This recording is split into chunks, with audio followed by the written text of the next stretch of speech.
इच्छाधारी नागिन और चुड़ैल। दोस्तों, बहुत समय पहले की बात है। राधेपुर नामक एक गांव था। गांव में सभी लोग एक साथ मिलजुल कर रहते थे। जब भी कोई त्योहार आता था तो सभी लोग एक साथ मिलजुल कर मनाते थे। सभी एक परिवार की तरह रहते थे। हर जरूरत के समय एक दूसरे की मदद करते थे। राधेपुर गांव के नजदीक एक जंगल था। उसी जंगल में एक इच्छाधारी नागिन एक मंदिर में निवास करती थी। गांव वाले अक्सर वहां पूजा करने जाते थे और जब भी कोई मुसीबत आती थी तो वे सब इच्छाधारी नागिन को याद करते थे। उसी गांव के नजदीक एक चुड़ैल रहती थी। वह चुड़ैल बहुत ही भयानक, काला जादू वाली और खतरनाक थी। वह अक्सर अपना रूप बदलकर अलग अलग गांव में जाकर खिलौने बेचती थी और बच्चों को गायब कर देती थी।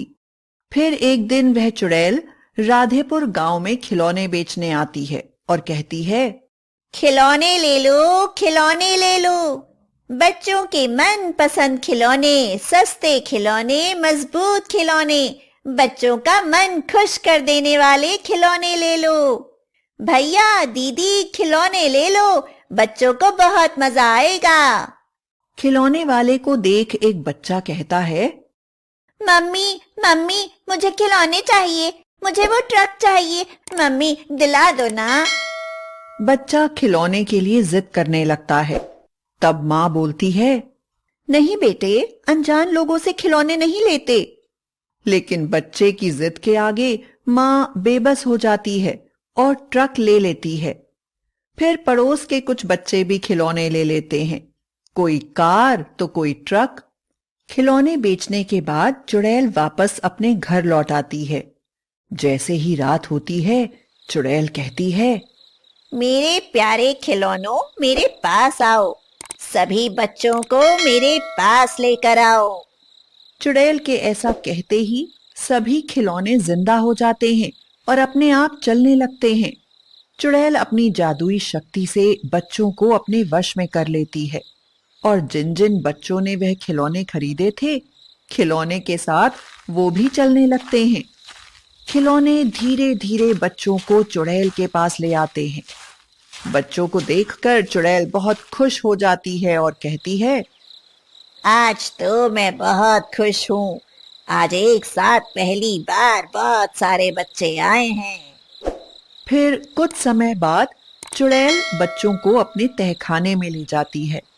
फिर कुछ समय बाद बच्चों को जब होश आता है, बच्चे बहुत डर जाते हैं और रोने लगते हैं। बचाओ, मम्मी पापा हमें बचाओ।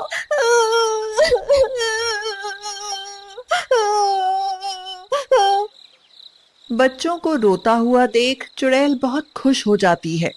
वो बच्चों को डरा कर फिर से रुलाती है। इधर गांव वाले बहुत परेशान रहते हैं।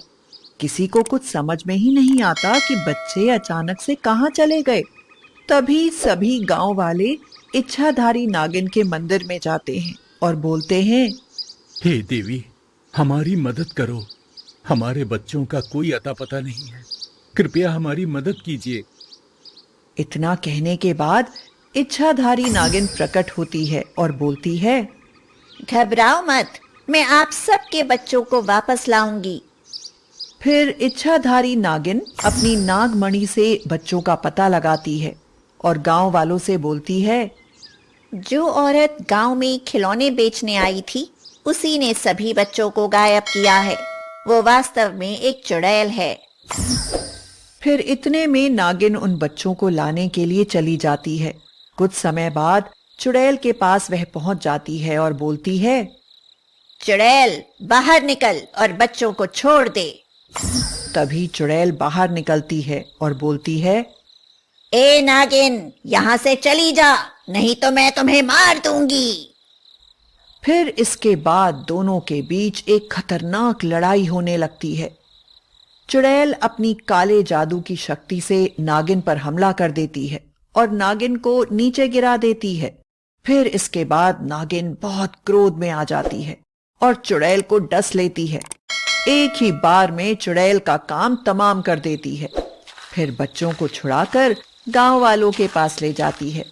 गांव वाले अपने बच्चों को देखकर बहुत खुश हो जाते हैं और कहते हैं, बहुत बहुत धन्यवाद देवी आपका। आपने आज हमारे बच्चों की जान बचा ली।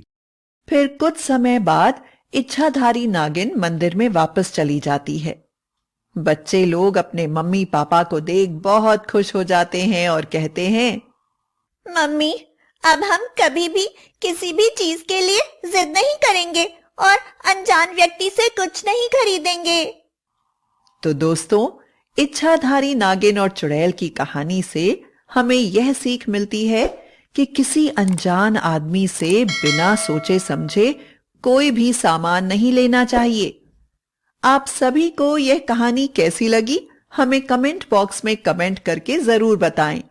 और भी ऐसी कहानियों के लिए हमारे चैनल को सब्सक्राइब जरूर करें। वीडियो को लाइक करो और शेयर करो, और हाँ, हमारे चैनल को सब्सक्राइब करना मत भूलना।